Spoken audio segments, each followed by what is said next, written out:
The information provided on Dr. Tom Roselle Live by Dr. Tom Roselle, D.C., interview guests, show co-hosts, or substitute hosts is not intended or implied to be a substitute for professional medical advice, diagnosis, or treatment. It is for general information purposes only. Information from this broadcast should not replace the appropriate consultation and examination process by a licensed physician. Always consult your own physician prior to changing any current medical directive or prescription. Dr. Tom Roselle Live, right now, on 105.9 FM and AM 630 WMAL. Welcome to Dr. Tom Roselle Live. This is Dr. Tom Roselle, live in studio, waiting to take your calls on anything you'd like to talk about. You know, it affects your health. You've tried, you've applied, you've done all kinds of things that you thought would make a difference, and you still got the same problem. Well, here's your opportunity.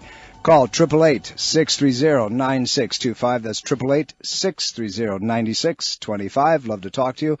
We have a show for you today. We have some things we're going to discuss, but we want to take your questions on anything. You can always type things in one way or the other, and particularly with this presentation, it's a very interesting look at health. Have you ever felt like, some parts of the year, some types of the week, parts of the day are better than others for you? Like you get your energy, you move forward, nothing can go wrong. Do you ever feel like you can heal under certain conditions, but you can't heal under others? Well, there's this thing called biorhythms or circadian rhythms, and it's how the body kind of adapts to all kinds of energetic platforms around it. But you know what? I got an expert in studio with me, somebody that really gets it, really understands it, and somebody that you all know very, very well, and is someone who has a bank full of knowledge. Dr. Stephanie Pina, welcome. Good afternoon. After that introduction. And apparently I don't know what time it is, so my clock must be off. I was going to say, your biorhythms are completely gone today. They are. No, but, I got to Wednesday to figure them back out. That's right. This Wednesday night you're going to do the program on biorhythms and circadian clock and how it affects our health. I got off the plane today. I'm the one that should be, kind of misstepping and tired, and my mouth shouldn't be engaged with my brain and so forth. You have no excuses, so you got to carry the show for me. Never mind. 888-630-9625. That's how you find us here. Seriously, let's get into the meat of this, because this is really a fun topic, but it's an important topic. It's one that is very applicable to so many different conditions, and it's one that we sense intuitively, but it's one that we ignore expressively. And, people know that they do better in certain situations, and we have night and day, we have balances all over the place. But let's start with the basic question. What is a circadian clock or circadian rhythm? What does that really mean? So a circadian basically breaks down to about 1 day. And so that can be about 24 hours, even though we go a little bit beyond that. And what it is this rhythm, something that's a pattern that keeps repeating itself throughout the day. And it has to do with our metabolic functioning, our physiological functioning, our mental, emotional states, everything from what we eat, sleep, and even how our hormones are regulated. And basically, it's innate. It's always been with us. It's part of our survival. So in order to function more freely, to function well, we have to keep this cycle going. And there are different steps and processes that are in place that help us kind of continue with this. So in order to function, we rely on these cycles and the outside environmental cues like light, temperature, the same way that animals did, the same way that plants did, in order to adapt to their environment, in order to survive as well, too. So that's why we sleep at night and we're awake during the day. We try to rest and repair at nighttime. And that has to do with also the nervous system, where, we talk about in science the automatic and it broken down in the sympathetic and parasympathetic nervous systems. Sympathetic is one that's fight, flight, we'll kill the tiger. Parasympathetic is that we heal, we repair, and so forth. And nighttime is that repair cycle. And so night and day and so forth, darkness and lightness and so forth. So how does the body respond? Let's take that simple piece first, and then we're going to expand it, obviously, into a lot of different platforms. But how does the body respond to that sleep repair cycle relative to this circadian pattern that we're talking about? Well, obviously, we're getting clues. If you're breaking it out as simple as possible as far as light and day, we're getting outside clues, environment. So really, that's seeing sunlight. That's seeing different types of light that are brought in, obviously, by the eyes.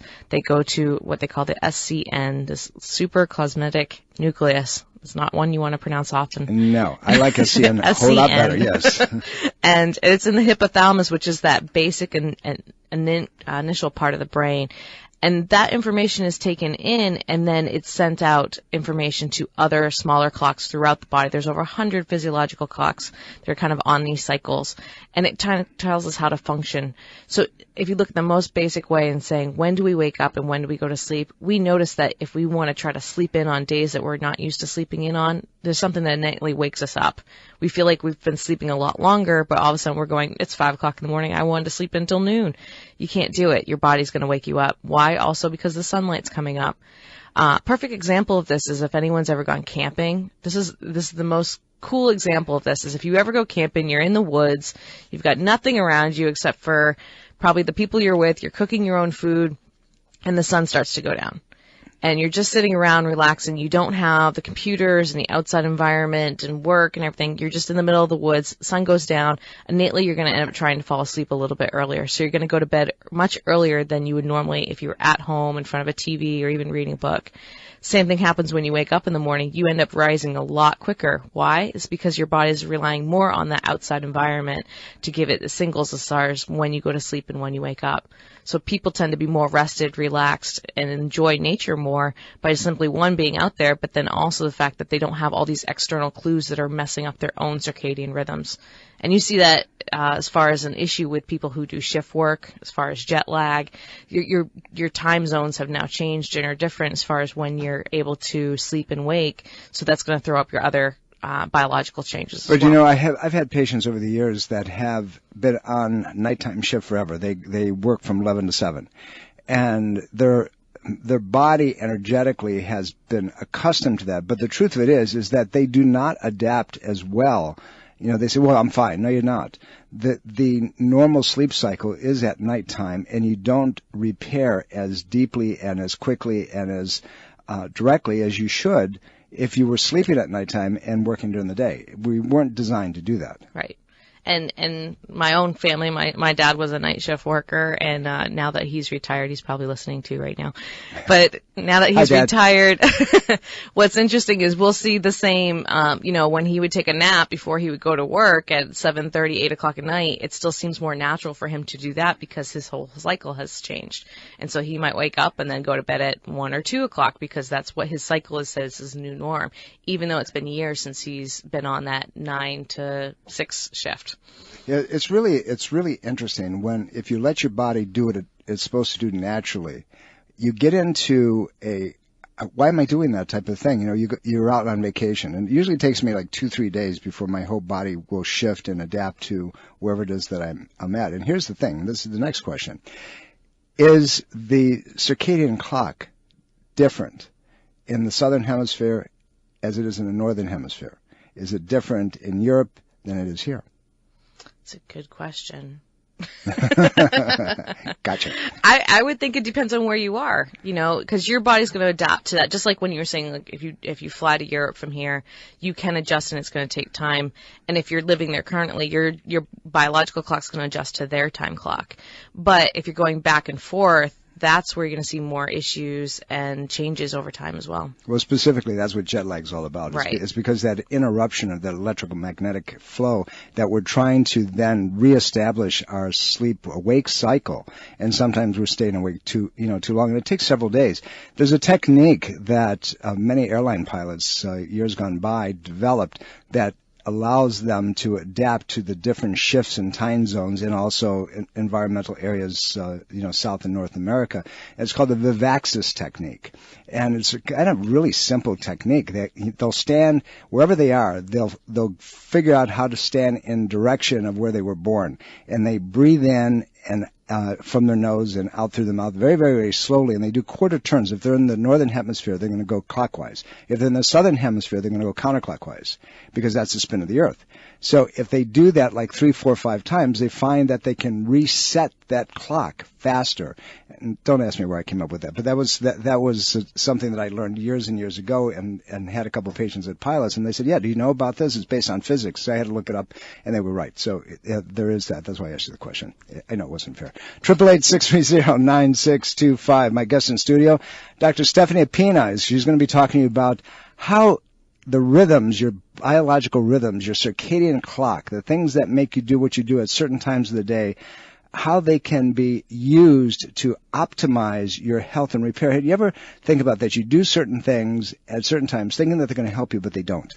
And we end up in a problem situation. But this Wednesday evening at the Roselle Center for Healing, 7 p.m. sharp, love to have you as our guest. All you need to do is go online, go to RoselleCare.com. That's RoselleCare.com, RoselleCare.com, and register for this class. I think you're going to be very, very amazed of how your body actually works and how you establish certain things. Let's get a little deeper into this. Let's talk about different systems. You have a patient that comes up, they're tired all the time, they're fatigued, they're burned out.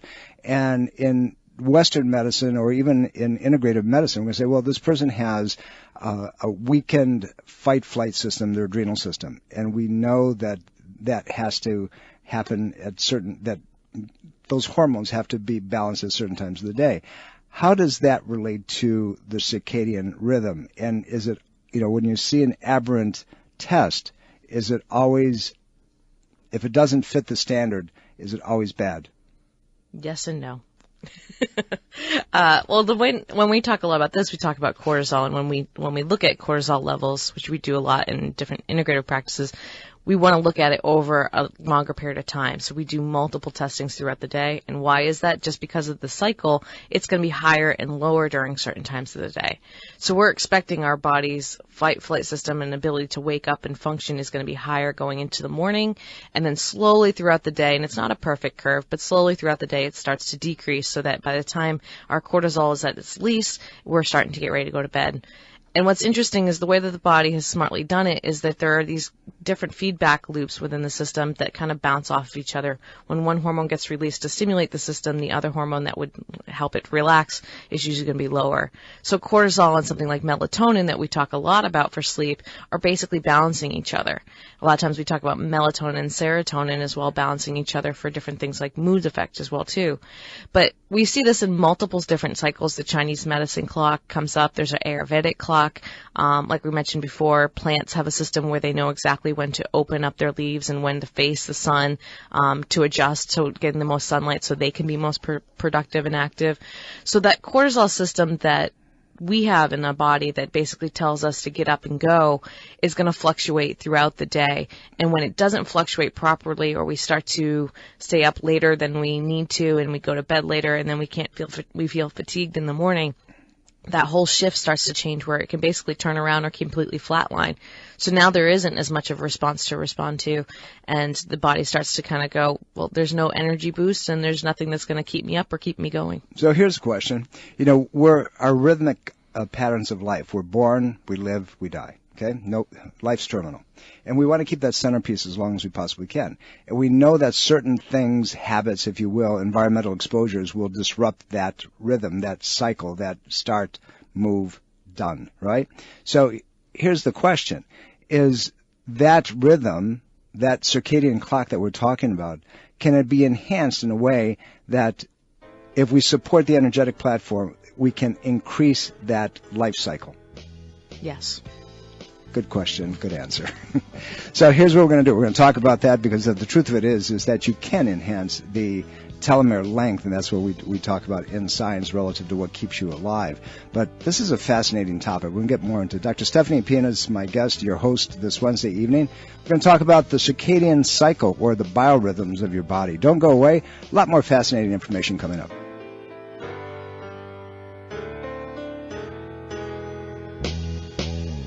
Welcome back, everybody. Dr. Tom Roselle here. You're listening to Dr. Tom Roselle live in studio. 888-630-9625. 888-630-9625. We're talking about cycles. Cycles of your health, cycles of your life, cycles of healing. And it's called your circadian clock, your circadian rhythm. In studio, none other than Dr. Stephanie Pina. Those of you who know her know she's an amazing fountain of information, and coming up with something like this and understanding how often when you're treated, you have to be treated in a certain way, certain fashion. You have to do things in a certain manner. You have to take certain nutrients in a certain way. You have to have certain sun exposure. These are all about this subject, the circadian pathways that we're talking about. My circadian clock was thrown off a little bit today simply because I was up at 5:15, went to the airport, grabbed the plane, came up here, and in time to do the radio shows. So that whole electrical field of exposure, the incoming from the plane, the incoming from, flying at 30,000 feet and so forth, all of that has an effect on my electrical field and how my brain works and how my body feels, and that fatigue feeling sometimes that you get, and it has to do with a lot. So here's a question. We're going to get into the meats. This is going to be a fascinating program this Wednesday night. I'm going to sit around and listen to you because this is something that gets my attention very, very quickly. A lot of people worry about putting on weight, and they say I've done everything I can possibly do, and I can't seem to do it. I've done the dietary patterns, but no matter what happens, once I reestablish my foundation, I can't keep the weight off, or I can't keep the weight on. Some people need to put on muscle mass, and they can't do it. Is there an element to this circadian clock that supports those people making those statements? They've done everything the right way, but it's not working. There can be, and there's a couple different ways of looking at it. One, I'm going to bring up that Chinese medicine clock again, and what's interesting is as we're waking throughout the day, there are multiple organ systems that run every 2 hours that focus specifically on bringing in and digesting food and the process of those food, which is obviously very, very important to not only weight gain, but weight issues in general and processing, so that we have all the nutrients that we need to help as well as heal. And throughout that time, we do know that our own organ systems and our own hormones are basically telling us when to eat and when not to eat. And obviously during nighttime, as you go closer to nighttime, we talk a lot about this isn't the time to be binge eating and eating a lot of heavy stuff, that you're eating earlier, that you're hydrating, and then you're having a fasting time throughout the day, so the body has a chance to basically break that down at night to help detoxify and to also help to rest and digest. And so that's the time that's a healing process. It's not the time for growth and development versus the rest of the time when during the day we're more active and we need to basically stimulate that system and stimulate the metabolism that's going to help with weight gain and weight loss. So there are a number of times throughout the day that make more sense to eat, and those are different times throughout the day versus trying to wait till the last minute and just eat, say, when we have the sensation that we're hungry, or when we have the sensation like, I haven't eaten, I better get some food in, and it's 9 p.m. at night because this is when I'm done with work. So whether we're trying to lose weight or gain weight, that certainly can play into that, and the hormones are going to shift and follow what we decide to do mentally. There's an interesting emotional, psychological phenomena that we see here in the Washington metropolitan area all the time. It's called road rage. And it's not one that necessarily results, thank God, in somebody getting hurt or killed, but people with, and I say the Italian salute, people are flying around the corner and they get angry and somebody goes in front of them and whatever. But it has a lot to do with what we're talking about. It has a lot to do with that deprivation of cycle, that eating at the wrong times, even sometimes eating things that you should be eating, but you're fueling your body inappropriately at the wrong time, or you're fueling too much when the energetics are not supportive of digestion. You just brought up, a process of eating, and years ago it was called natural hygiene eating. And they said, you don't eat a lot of heavy stuff in the morning, which flies in the face of the agrarian society where people had to have a big meal because they had to go out and work hard all day long. They had to have that big meal in the morning, where in the morning in acupuncture, you have the energy peaks of large intestine and so forth. They're digestive functions that start taking place, the stomach and the like. So those organs are the highest. They are the ones that are going to need to be clear and clean and, eliminating and so forth. And we don't respect that, and we go against that flow. So subsequently what happens is that, we see the body break down. The other piece is that when we disrupt any kind of normal cycle, particularly wintertime, springtime, right now, this time of the year is the best time of the year. And I'm going to ask you the why behind that, for people to detoxify. Because there's a cycle in the spring that says that's when the body should be renewed and cleansed and so forth. Do you agree with that, or is there a different time? I agree, and what I think is really funny is, especially if you're not in the Northern Virginia area, but our weather temperature-wise are throwing people off, and you can physically feel it, because yesterday we had snow in the afternoon, which is still very much winter, right? We're in February. Tuesday's going to be 72 degrees, so it's much more like late spring. So right now we don't even know what cycle it is to us, so you're seeing a lot more like issues like springtime allergies pop up now in February. But definitely the same thing goes as you're going into spring. That's the best time to renew growth, and your liver is during that time in Chinese medicine cycle. So that's the time to really help shed out all the stuff that we've been holding on to during the winter. So we're going to talk a little bit about that liver when we come back after the news. Dr. Stephanie Pina, my guest in studio, your host this Wednesday evening at the Roselle Center for Healing, talking about circadian rhythms. We'll be right back. Dr. Tom Roselle Live continues now on 105.9 FM and AM 630 WMAL. Welcome back, everybody. Dr. Tom Roselle here. You're listening to Dr. Tom Roselle Live in studio, 888-630-9625. That's how you find us right now, right here, 888-630-9625. And when you find us otherwise, go to rosellecare.com. And by the way, that's how you register for Dr. Pina's presentation. Dr. Stephanie Pina, my guest in studio today, your host this Wednesday evening. She's going to be talking about circadian rhythms, circadian cycles, and how they affect your health. Everything from your heart to how your body heals, headaches, indigestion, anxiety levels, depression, blood pressure problems that don't seem to modify. And sometimes these problems are worse at certain times of the year. Come find out why and what you can do about them, how you can help yourself. Because our challenge in the office is to get people to do things that they need to do and get them to understand why. This is one of the biggest whys. If you really understand, the process behind, all of a sudden you say, I got it. I understand it. Maybe that motivation. But more importantly, you're sitting here with a doctor of naturopathic medicine who really knows her stuff and knows it inside out and backwards. What an opportunity that you have to learn from one of the best. I'm going to ask you a couple other questions that has to do, and people don't really get it, and things that can disrupt the environment. Let's talk about something that has been on television for a long time, and as far as a commercial, and they talk about 24/7 blindness situation. That obviously has a lot to do with what we're talking about.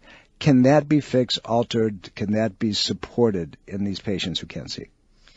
It's a good question as well. And what's interesting is I don't remember until, even though that condition has obviously been around, it's kind of funny you haven't heard about it more recently until there was obviously a medication to help us out with that. Of course. But it's been around a while. And yeah, if you can't perceive what's going on with light, it does make your sleep cycle a little bit more difficult to function. This is a very real problem. And then lack of sleep, people can't heal, people can't rest, moods are going to be different. There have been things that they've done. You can utilize some of the same techniques you would use with seasonal disorders, where essentially there's limited light availability. So things like using lights, looking at vitamin D levels, which is what we obviously get with lights as well too. And then also looking at how do you change that person's system so it can affect them so they can be on more of a regular cycle and they're able to keep that. It's very interesting because we all have different reactions to our environment. We all have reactions to seasons. We have reactions to night and day and so forth. But we ignore it. People who are stuck in, for example, they're in an office where they never see sunlight. I walk into the studio and there's lights all around us and there's a lot of ambient lights, there's a lot of, flickering and so forth, but they don't see the sunlight. This is a closed room. This is a solid room. There's not a lot of incoming. And there's going to be effect on people who work in these environments, in businesses and factories and so forth. They never see the outside. They go to work in the morning and it's dark. They work all day long. They never see the sunshine. They never get near a window. They have a lunch break in a cafeteria where there's no sunlight. And then they go home at nighttime and it's dark. What do you see? What happens with that? And more importantly, what do you do to shift that and change that? Well, one of the things you can do is try to get out when you get a chance to and actually just spend that time in the sunlight as much as you can. So taking yourself out of that environment, and that sometimes can be easier said than done, but that might even be something that you do over lunch break where you put everything down, go outside and walk and try to get at least 15 minutes of just natural sunlight. And then on the times when you're not in there, if there is break times, trying to get outside, experience some fresh air as well too, because a lot of times in these kind of closed-in rooms too, the air quality is not going to be as good. Depending on how old those buildings are too, you might have other environmental exposures. But trying to get the natural sources that are outside to kind of help relieve the system. I experienced that a little bit because, unfortunately, as nice and relaxing as our acupuncture side of the suite is it doesn't have any windows.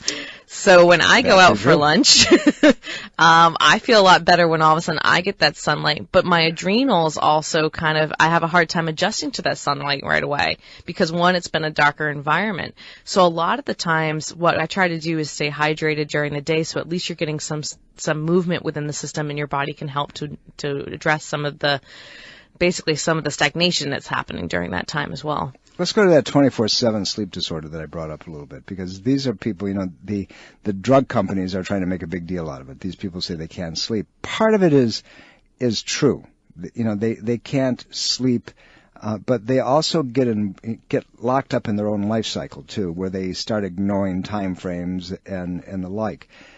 But here's the piece that I'm going to throw up on the table, and for debate, for conversation, is that the pineal gland is stimulated regardless if the eyes are open or if the eyes are closed. That the pineal still receives that incoming information that there's sunlight there. So if the 24/7 person goes outside in a very predictable pattern, and they go to bed in a very predictable pattern, and they still have that nighttime, daytime look, my experience has been that they don't suffer the consequences that they would otherwise. True or untrue, your feelings on that? True. And there's actually been a couple of different studies, one with people and one with plants. So one of the earliest researchers that was pretty early on, I think in the 60s, he put himself in a dark cave, basically, and tried to take away all those external influences. So basically he's recreating the condition that we're talking about and tried to figure out. And what he noticed over time is at first his body started to increase the size a day. And so he was basically on like a 28 or 29 hour clock. And then all of a sudden it started to shift, and it actually went back to a 24-hour clock as long as he kept those things that he was doing on a particular base and pattern. The same thing goes with plants, as they've taken a plant that normally would open its leaves up during the day when it receives the sunlight. They put it into a closed area where it doesn't get any light, and eventually over time it would still open up its leaves even though there's no sunlight patterns as well too, because it's used to that 24-hour clock as well. So we see this with innately built into the system. So now it's a matter of what are we doing that's affecting that. Are we staying up? Are we not having our regular patterns the way we should do it, or eating at different times, or working at different times? One of the amazing things that on a TED Talk they were talking about circadian rhythms that I was listening to this morning, and they were talking about an experiment there they might do in Australia where they shift back the time that kids go to school so that they actually start later on in the morning and go later into the evening when we're more productive. So they were, instead of starting school at 7 a.m., they were going to start at 9:30 so that people have time, kids and teachers have time to get up, to eat properly, to get all these circadian systems going so that they're more active and more mentally clear, go to class, and then finish when their body's ready to rest later on. And that doesn't work with our normal work environment because things ends at 3 and then we're supposed to be home at 5, and then, there's practices. And so it's interesting because in order to shift that whole environment, you'd have to shift everything else around it. But they're looking at these studies because it makes sense, and I have to laugh when we have 2-hour delays in school and all of a sudden things get more productively done if you ask some of the teachers, because the kids had that extra time and they're coming in about that same time too. Well, the thing that is with education, my son is involved with a company called K-12. So here's a homeschooling curriculum company over pretty many years, and now they do charter schools and online learning systems and so forth. And they have the results that because they show that children that are singularly focused, that can get up and start, but they have a absolute, here's your schedule, this is what you're going to do, but they can start whenever they want to start, they start later and so forth, and then they stay with it, that they can get much more done in a shorter period of time and cover all kinds of very in-depth information where, they finished it in months, where it takes a full academic year for some, and they're saying it's very productive because they see the scores coming back in. These kids that are doing this online and with support system, they have to have these small group learning, with sciences and so forth, are scoring at a much higher level. The good thing about public education is the socialization. The good thing about public education done properly, it teaches a student how to think through a process and have interchange and debate. So you have the balancing act between the two, but this supports exactly what you were saying. Mm-hmm. Now, the big question is that does that only need to apply to students in school? Should that apply to adults who are in working environments as well too? And I know part of when our circadian rhythm and especially our cortisol starts to increase, we tend to be more, all of a sudden we find ourselves more productive at night. So I'm going to stay up longer and get this thing done. And then all of a sudden you're going to bed at 1, 3 o'clock instead of that normal like 9:30, 10 when you should be kind of winding down. Well, we talked about the liver during that time, and the liver in Chinese medicine, its time period is 1 to 3. So it's supposed to be doing metabolic processes where we detox, we repair, and now we're pushing through it. And the emotional part of the liver that we have to take into consideration is the liver's like the general. It says, you want to conquer the world? I'm going to help you conquer the world. You want to do this project and we have to get it done? I'm going to help you get it done. So our body is basically telling us, okay, if you're going to get this done, but we're going to talk about the consequences later on. And that over time is what starts wearing us down, because now our melatonin levels are off. Our cortisol levels are off. Everything turns off. Our blood sugar patterns become off as well too. I mean, we have the commercial where you speak about doing the protein before bedtime. Correct. To get the blood sugar levels. Well, about that 3 o'clock to 6 o'clock, we have a normal spike in blood pressure. So if we're sleeping through that or not getting enough food in at the right time and our blood sugars drop too much, our own cortisol levels are waking us going, oh my God, we haven't eaten.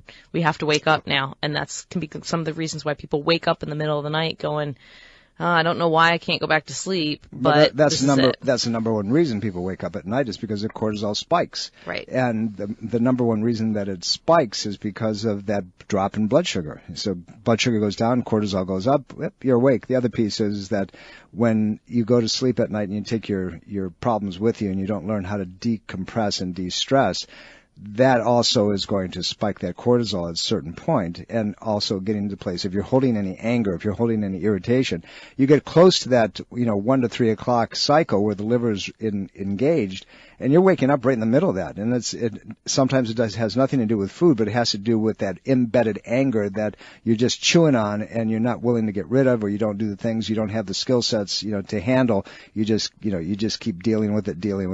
But those are all the things that, that we see with patients on a day-to-day basis. And the liver also, I tell my patients too, the liver is not only this physiological detoxifier, right? It's supposed to help balance things, but it's the emotional detoxifier. How do we deal with everything that we come into? How do we respond to it? So it doesn't mean that there's a liver issue like, hepatitis or a backup of cholesterol and stuff, but there's liver issues that we have to deal with mentally, physically, emotionally that happen during that time as we try to, and we see this when people dream. A lot of stuff they see during the day or things that they're doing, it'll come back up in their dreams and they can either recreate it or they find a different solution or it bothers them some more. So I had a joke going back to the rush hour here in the DMV area is that because it starts here about 3 to 5, so it's a little bit earlier than that, like 5 o'clock area. But 3 to 5 is bladder time in Chinese on the Chinese medicine clock, and then 5 to 7 is the kidneys, which we often refer to as the adrenals. So I really think all the road rage is really because everyone has to go to the bathroom. So. Did you ever think about a permanent, never mind, I was going to make a suggestion here, but it's probably not appropriate. My guest in studio, your host this Wednesday evening at the Roselle Center for Healing, 7 p.m. sharp, Dr. Stephanie Pina. We're going to be talking about, how to handle your bladder and road rage, but more importantly, how the cycles of life are affecting your health and what you're doing that interrupts them and doesn't support the healing process. That's an important piece more than anything else. How can you fix something? Wouldn't it be great to be guided by somebody who really gets it, who really understands that and can put you into, well, this is the lady to do it. Give us a call, 703-698-7117 at the Roselle Center for Healing and register. The easy way to register is just go online right now or, immediately after the show, go to RoselleCare.com. That's RoselleCare.com, RoselleCare.com, and go about halfway down the page and you're going to see her program. It says register here, click the button, and then we will call to confirm because as you know, and you've been to our clinic, we can only support so many people per topic. So let us reserve your seat for you. We're talking about a very interesting topic, one that continues to grab my interest over many years of practice, and how the body works in these different cycles and why they work that way. And you're absolutely right when it comes to that fight, flight, that adrenal system, and people getting irritated at certain times. There's that whole pattern that from Eastern medicine and from other parts of the world, from Ayurveda. They get it. They understand those things, and they structure their lives around those periods of time so they can not only diffuse, but they can heal properly. Right. They're able to incorporate that into their normal lifestyle so that they can function to the best and optimal way. And so at the times when they see that it's best to eat and digest, that's when they do that. They don't try to cross over. So our normal lifestyle of get up and go to work and eat when we can and come back and sleep as much as or sleep when we can and thinking we're functioning is going to catch up with us. And we see that. I mean, the 2 weeks that I think we see the most bizarre changes, I'll say, because it's across the board. It can be sleep patterns, it can be emotional patterns, it can be anything. Our daylight savings and when we switch the time periods. And so when I was living in Arizona, we didn't have daylight savings. We never changed. So you didn't see these 2 weeks throughout the year that all of a sudden threw everybody off and no one could figure out what it was. But that 1 hour, it wasn't they crossed 15 time zones. It was 1 hour. They got up earlier and they got up later. That made a big difference for about a week, and it took their body that long to reintroduce when the light and the dark cycles were, when their eating patterns were, and it made a huge difference. But we see this here all the time, and I'm sure in other parts of the country too, where they still change, which is most of the country. People are always, that week they come in and they say, I wish we didn't have this. Like, why do we have this? Like, it's not as productive. Well, that agrarian society that we used to have, where we had to get up and use that sunlight to harvest and farm as much as we could, it made sense then, but doesn't make sense now. That's another question, but it is another question. And it's the thing. We've changed. We've evolved. We've become very different in our societal obligations and demands. And, we failed to adapt our own lives. There's really no reason, to have any shift in the clock anymore. Find the one that's the most optimal, maintain that, let the body adapt to it. And I think we'd see a whole lot less irritation as we're going into the spring and the fall times. We're coming up to that time of the show where we have to pay attention to those who bring in Dr. Tom Roselle live, as we do all the time, every time, same place, same station. So don't go away. We're not done yet. We got a whole lot for you. My guest in the studio, Dr. Stephanie Pina. We'll be right back. 105.9 FM and AM 630 WMAL. Welcome back, everybody. Dr. Tom Roselle here. You're listening to Dr. Tom Roselle Live. Indeed, we've been in studio waiting to take your information, your calls, giving you stuff that you've never heard before. And what better way to start it out than to have Dr. Stephanie Pina in here with me today, because anytime Dr. Stephanie is with me, we're talking about things that other people don't touch upon. It's the idea of the total integration of our lives around energetic platforms, over chemistries, over structure, over neurology, and we set those things into compartments sometimes. Even in the natural world, Dr. Pina, we only look at them piecemeal. And here's the situation with energetics, with energetic flows, seasonal flows, what we call the circadian cycle of life, or the biorhythms of life. And it affects everything from our emotions to the way that we, that we have disease processes or don't have disease processes. And you can take it through. You have people who, if you study people across the board in today's society that don't sleep well, you're going to either see dietary indiscretions because of a hypoglycemic pattern. You're going to see people that are on their iPads all the time, an hour before they go to bed, so their brain's being overstimulated. They're watching the talking heads on television. They go to bed angry, so we'll go back to that liver cycle. All of those things make a huge difference and disrupt the body, correct? Yes. And it's not something new. This has been going on for centuries. This has been going on, when we talk about women's medicine and we looked at how does a menstrual cycle and the moon cycle go hand in hand. This is our interaction with our environment around us and how does it affect it, no matter what it is. And then how does our internal clocks try to adjust and adapt for us? Sometimes that adaptation is good. Sometimes that adaptation is not so good. And what happens when that adaptation is not so good, we think that's the new normal. Perfect example with sleep cycles. When we think we can get away with only 3 hours of sleep, we get used to it. And so that's what our body thinks. So when we try to change it back, it doesn't want to do that. So there's a lot that goes on with understanding circadian rhythms because all the different chemicals of the body, all the different hormones, all the light clues from the outside and inside are all kind of playing into what our organ systems do, how do we function, how do we move forward, how do we live productive lives as well too. It's really interesting. You talked about menstrual cycles and how they affect each other and how they're affected by a time and clock and environment. And the reproductive cycles are the same way. There's a time where people are more procreative, if you will, than at other times of the year. And it's based on that natural rhythm, that natural reception, if you will, when things are more easily impregnated, if you will. You put a group of women in a company, in a household, and pretty soon they all regulate within a short period of time of having their cycles.